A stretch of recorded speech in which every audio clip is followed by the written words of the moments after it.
നമ്മുടെ വണ്ടിയിൽ ഓൾമോസ്റ്റ് എല്ലാം സെറ്റ് ചെയ്തു. ഇനി സെറ്റ് ചെയ്യാനുള്ള കുറച്ച് സംഭവങ്ങൾ മാത്രമേ ഉള്ളൂ. ഹെഡ്ലൈറ്റ്, ബ്രേക്ക് ലൈറ്റ്, പിന്നെ വേണ്ട ഒരു അടിപൊളി ഓഡിയോ ക്വാളിറ്റി വേണം കേട്ടോ. അപ്പോൾ അതിനായിട്ട് ഞാൻ എടുത്തേക്കുന്ന ഒരു സംഭവമാണ് ഈ കാണുന്ന 10 ഇഞ്ചിൻ്റെ ഒരു സബ് വൂഫറാണ്. ബാങ്ക് ആഡിയോ എന്ന് പറഞ്ഞ ബ്രാൻഡിൻ്റെ ഒരു സബ് വൂഫറാണ് കേട്ടോ. ഇതിൻ്റെ ഫീച്ചേഴ്സ് എന്താണെന്ന് വെച്ചാൽ നമുക്ക് എക്സ്ട്രാ ഒരു ആംപ്ലിഫയർ വേണ്ട ഇത് സെറ്റ് ചെയ്യാനായിട്ട്. മാത്രമല്ല ഇതിൻ്റെ വയറിംഗ് കിറ്റ് ഇതിൻ്റെ കൂടെ തന്നെ വരുന്നുണ്ട് കേട്ടോ. അപ്പോൾ കാറിൻ്റെ ഒരു അലോയ്സിൻ്റെ ഒക്കെ ലുക്കിലാണ് ഈ സ്പീക്കറിൻ്റെ ഈ ഭാഗത്തൊക്കെ എടുത്തേക്കുന്നത്. ഞാനിപ്പോൾ എടുത്തേക്കുന്ന 10 ഇഞ്ചിൻ്റെ സ്പീക്കറാണ്. ഇപ്പോൾ ഇതിൽ അളവ് കുറഞ്ഞ സ്പീക്കേഴ്സ് നമ്മുടെ ഈ പേജിൽ ചെക്ക് ചെയ്ത് അറിയാനായിട്ട് പറ്റും കേട്ടോ. ഈ സ്പീക്കറിന് വരുന്നത് 5800 വാട്ട്സും 325 RMS ആണ് വന്നിരിക്കുന്നത്. അപ്പോൾ നമുക്ക് ഇതിന് സെറ്റ് ചെയ്തതിന് ശേഷം വണ്ടിയുടെ ആ ഒരു ഓഡിയോ ക്വാളിറ്റി ഇത് ചെക്ക് ചെയ്യാം. ഓക്കെ ഗൈസ്, അപ്പോൾ നമ്മളെ ബാസ് ട്യൂബ് ഇപ്പോൾ നമ്മുടെ കാറിൽ ഇൻസ്റ്റാൾ ചെയ്തിട്ടുണ്ട്. കാണണ്ടേ? യെസ്. നമുക്കിതിൻ്റെ ഓഡിയോ ക്വാളിറ്റി ജസ്റ്റ് ഒന്ന് കേൾപ്പിച്ചു തന്നാലോ?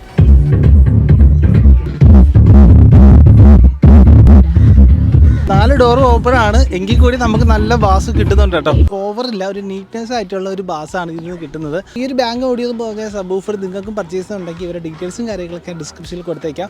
അതല്ലെങ്കിൽ നിങ്ങൾ അടുത്തുള്ള ഏതെങ്കിലും കാറിൻ്റെ ആക്സിഡൻറ്റ് ഷോപ്പിലൊക്കെ പോയാൽ ബാങ്ക് ഓഡിയോ എന്ന് പറഞ്ഞ സബ് വൂഫർ നിങ്ങൾക്ക് അവിടെ നിന്ന് വാങ്ങിക്കാനായിട്ട് പറ്റും കേട്ടോ. പിന്നെ ഇവരുടെ കൊറിയർ സർവീസും കാര്യങ്ങളൊന്നും യാതൊരു തരത്തിലും പേടിക്കേണ്ട ഒരു ആവശ്യമില്ല. സാധനം പാക്ക് ചെയ്യുന്നതായിട്ടുള്ള എല്ലാ വീഡിയോസും അയച്ചതൊക്കെ തരും. നമുക്ക് അത്രയും ട്രസ്റ്റബിൾ ആയിട്ട് നമുക്ക് കൊറിയർ സർവീസും കാര്യങ്ങളൊക്കെ ഇവരിൽ നിന്ന് കിട്ടുന്നതായിരിക്കും. ഇതേപോലുള്ള ഒരു അടിപൊളി ഓഡിയോ ക്വാളിറ്റി നിങ്ങളുടെ കാറിനും വേണമെങ്കിൽ ബാങ്ക് ഓഡിയോ ആരും മറക്കരുത്. ജസ്റ്റ് അവർ പേജ് താഴെ കൊടുത്തേക്ക് ജസ്റ്റ് ചെക്ക് ഔട്ട് ചെയ്തോ. All the best.